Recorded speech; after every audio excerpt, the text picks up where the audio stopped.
ਅੱਜ ਦੀਆਂ ਖਬਰਾਂ ਵੱਲ ਚੱਲੀਏ ਤੇ ਅੱਜ ਪ੍ਰੈਜ਼ੀਡੈਂਟ ਟਰੰਪ ਹੋਣਾ ਨੇ ਨਵੀਂ ਪਲਾਨ ਜਿਹੜੀ ਆ ਅਨਾਉਂਸ ਕੀਤੀ ਆ, ਜਿਹਦੇ ਮੁਤਾਬਕ ਨਵੇਂ ਨੇਵੀ ਦੇ ਜਿਹੜੇ ਵਾਰਸ਼ਿਪਸ ਆ ਉਹ ਬਣਾਏ ਜਾਣਗੇ ਜਾਂ ਖਰੀਦੇ ਜਾਣਗੇ ਤੇ ਉਹਨਾਂ ਦਾ ਨਾਂ ਜਿਹੜਾ ਹੈ ਟਰੰਪ ਕਲਾਸ ਕਰਕੇ ਰੱਖਿਆ ਜਾਊਗਾ। ਤੇ ਉਹ ਕਹਿੰਦੇ ਆ ਵੀ ਜਿਹੜੇ 100 ਟਾਈਮਸ ਮੋਰ ਪਾਵਰਫੁਲ ਹੋਊਗਾ ਦੈਨ ਪ੍ਰੀਵੀਅਸ ਯੂਐਸ ਬਿਲਟ ਵਾਰਸ਼ਿਪ। ਇਹ ਪ੍ਰੈਜ਼ੀਡੈਂਟ ਡੋਨਲਡ ਟਰੰਪ ਉਹਨਾਂ ਨੇ ਹੈਗਸਸ ਦੇ ਵੀ ਉੱਥੇ ਸੀਗਾ ਜਦੋਂ ਜਿਸ ਟਾਈਮ ਦੇ ਉੱਤੇ ਜਿਹੜੇ ਸੈਕਟਰੀ ਆਫ ਡਿਫੈਂਸ ਜਾਂ ਸੈਕਟਰੀ ਆਫ ਵਾਰ ਆ, ਉਹ ਅਨਾਉਂਸ ਕੀਤਾ ਹੈਗਾ।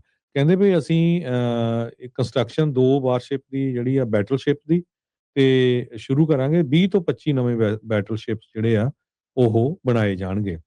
ਜੌਨ ਫੀਲਨ ਨੇਵੀ ਸੈਕਟਰੀ ਆ, ਉਹਨਾਂ ਨੇ ਇਹ ਕਿਹਾ ਵੀ ਜਿਹੜੇ ਸਾਡੇ ਐਡਵਰਸਰੀਜ਼ ਆ ਉਹਨਾਂ ਨੂੰ ਪਤਾ ਆ ਵੀ ਜਿਹੜਾ ਸੀ ਦੇ ਵਿੱਚ ਜਿਹੜੇ ਨਵੇਂ ਬਣਾਏ ਜਾਊਗੇ ਟਰੰਪ ਕਲਾਸ ਯੂਐਸਐਸ ਡਿਫਾਇੰਟ, ਇਹ ਇੱਕ ਬਹੁਤ ਹੀ ਸਟਰੋਂਗ ਹੋਣਗੇ। ਸੋ ਯੂਐਸ ਇੰਸਟੀਚਿਊਟ ਆਫ ਪੀਸ ਜਿਹੜੀ ਵਾਸ਼ਿੰਗਟਨ ਆ, ਉਸ ਨੂੰ ਆਲਰੇਡੀ ਟਰੰਪ ਨੇ ਆਪਣੇ ਨਾਂ ਦੇ ਅੰਡਰ ਚੇਂਜ ਕਰ ਲਿਆ ਹੈਗਾ।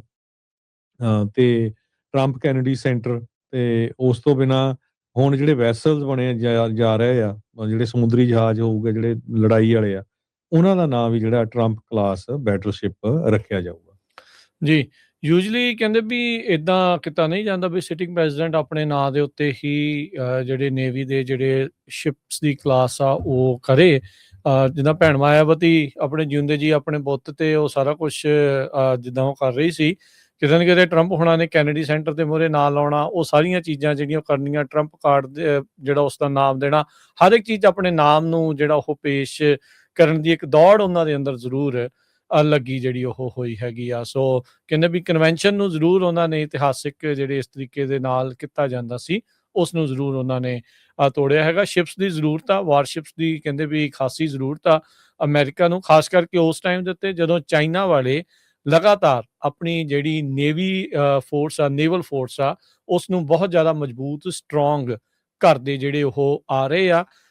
ਅਕਸਰ ਇਹ ਦੇਖਿਆ ਗਿਆ ਵੀ ਜਿਹੜੇ ਸਾਊਥ ਚਾਈਨਾ ਸੀ, ਜਾਪਾਨ ਦੇ ਇਰਦ ਗਿਰਦ ਦੇ ਪਾਣੀਆਂ ਦਾ ਜਿਹੜਾ ਇਲਾਕਾ ਪੈਸੀਫਿਕ ਦੇ ਵਿੱਚ, ਉੱਥੇ ਇਹਨਾਂ ਦੀ ਅਕਸਰ ਭਿਣਤ ਜਿਹੜੀ ਆ ਉਹ ਚਾਈਨਾ ਦੀ ਨੇਵੀ ਦੇ ਨਾਲ ਜਿਹੜੀ ਉਹ ਹੋ ਜਾਂਦੀ ਆ। ਇਰਦ ਗਿਰਦ ਜਿਹੜੇ ਇਸ ਦੂਜੇ ਦੇ ਮੰਡਰਾਉਂਦੇ ਰਹਿੰਦੇ ਆ ਤੇ ਅਮਰੀਕਨ ਇੰਟੈਲੀਜੈਂਸ ਬਾਰ-ਬਾਰ ਉਸਨੇ ਦੁਹਾਈ ਜਿਹੜੀ ਉਹ ਪਾਉਂਦੇ ਰਹੇ ਆ ਵੀ ਯੂਐਸ ਦੀ ਜਿਹੜੀ ਨੇਵੀ ਆ ਉਹ ਕਾਫੀ ਪਛੜ ਰਹੀ ਆ ਤਕਨੀਕ ਤੇ ਜਿਹੜੀ ਇੱਕ ਕੈਪੈਸਿਟੀ ਦੇ ਮੁਕਾਬਲੇ। ਸੋ ਇਹ ਇਸ ਪੱਖੋਂ ਜਿਹੜਾ ਇੱਕ ਜ਼ਰੂਰ ਅਹਿਮ ਫੈਸਲਾ ਆ ਵੀ ਨਵੇਂ ਜਿਹੜੇ ਵੈਸਲਸ ਆ ਉਹ ਬਣਾਏ ਜਾਣਗੇ।